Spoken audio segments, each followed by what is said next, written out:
If you've been searching for the perfect film simulation recipe for your X-Trans II Fujifilm camera, look no further than Reggie's Classic 70. This film simulation was developed as a way for me to mimic my popular Fujifilm film simulation recipe Reggie's Portra, but for the classic X-Trans II Fujifilm sensor, which is on the X70, on the X Pro 1, on the X-T1, and so on and so forth. If you have an older Fujifilm camera, you already know that the X-Trans II and older sensors have a very film-like quality that is actually not present on the newer Fujifilm cameras. And for me, I actually like it a lot better for the rendering of skin tone and colors. It's given me a reason to take out older cameras for the different nostalgic look that it gives. Before I go into the settings for Reggie's Classic 70, I wanted to thank today's video sponsor, Squarespace. I've actually been using Squarespace for over 10 years now. Their templates and easy-to-use interface make it incredibly simple to create and maintain a professional-looking website without any coding experience necessary. My Squarespace website was an essential part of how I built my photography business. It allows me to showcase my best work on my portfolio, as well as share recent work on my blog, and ultimately be able to receive inquiries from potential clients through my contact form. If you're one of those photographers relying on your Instagram profile as the sole place to share your work and build your photography business, I would really consider making a website on Squarespace. You can visit squarespace.com/Reggie Ballesteros to start a free trial and get 10% off your first purchase of a website or domain. Thanks again to Squarespace for sponsoring this video.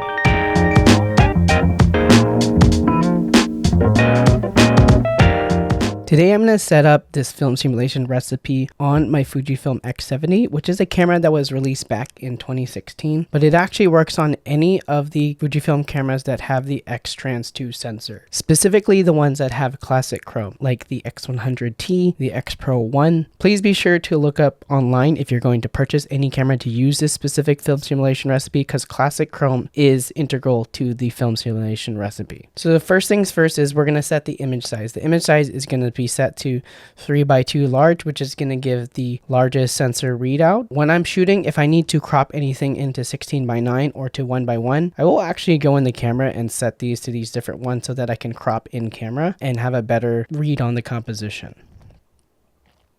Next, we're going to set the image quality to fine plus raw. This gives us the best of both worlds. I typically only use the JPEG output, and even if I'm going to edit a photo, I will use the JPEG settings, but always having the raw for a backup is good practice. 1, for archival purposes. 2, you might need to edit it down the road. And 3, you can actually grab a raw file from your catalog and put it back in the camera, and you can reprocess it with a different film simulation if you'd like.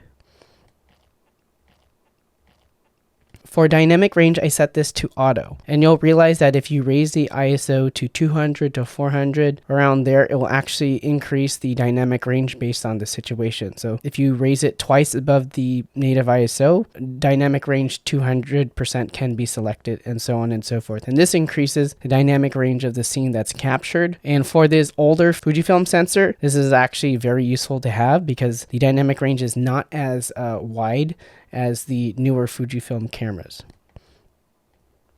And here I set it to classic chrome. Classic chrome is the gold standard when it comes to creating the look that I like. It has a soft color and enhanced shadow contrast for a calm look. And then what we do is we add back the saturation and the contrast and a little bit of warmth as we tweak the recipe. So going down, we have the white balance is the next thing that we're going to set, and I set this to auto, and I actually include a shift of red 2 and blue -4. This gives a warmer tone to the overall photo, and as well as it's tailored specifically for the melanated skin of my Filipino family. I've found that a lot of the film simulation recipes on Fuji X Weekly and the standard film simulation color rendering of skin, it is biased toward lighter skin. So I have this set so that if you're somebody who is darker or a person of color like me, it's going to be a lot more pleasant on the skin. So for color, we're going to add it to +2. And the reason for this is because the classic chrome on the X-Trans II sensors is very flat. So we add this back to give that little bit of punch and saturation to the colors. As far as sharpness goes, I bring it down to -1, which is medium soft, which is reducing the sharpness a little bit in camera and giving overall that soft look. If you want to add some sharpness in post, you can, but I typically don't really do that. Sometimes I might add a little bit of clarity in Lightroom if I feel like I want to bring out the textures of a photo.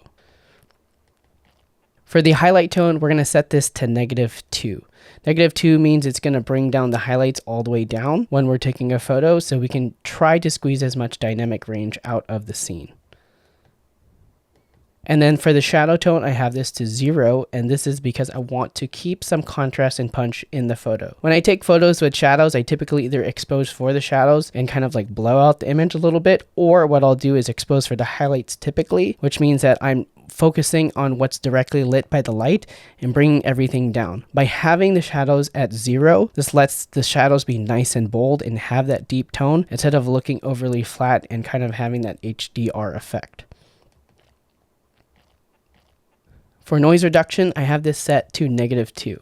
The reason for this is on Fujifilm cameras, anything that's set that's not on -2 is going to have a little bit of noise reduction introduced into the photo. Even on these older cameras, I found that if you use the internal processing and you shoot on a JPEG, setting the noise reduction to 0 is actually not all that bad if you're taking care to expose with good light and have good composition, because that is ultimately what's going to set whether a photo is good or not. And I can show you some high ISO photos that I applied no noise reduction in camera and no noise reduction in post that look perfectly fine in these quote unquote low light conditions. But when you shoot in low light, you still have to take care to have some good light direction and good light on your subject. You can't just shoot photos in the dark and hope the camera will see it.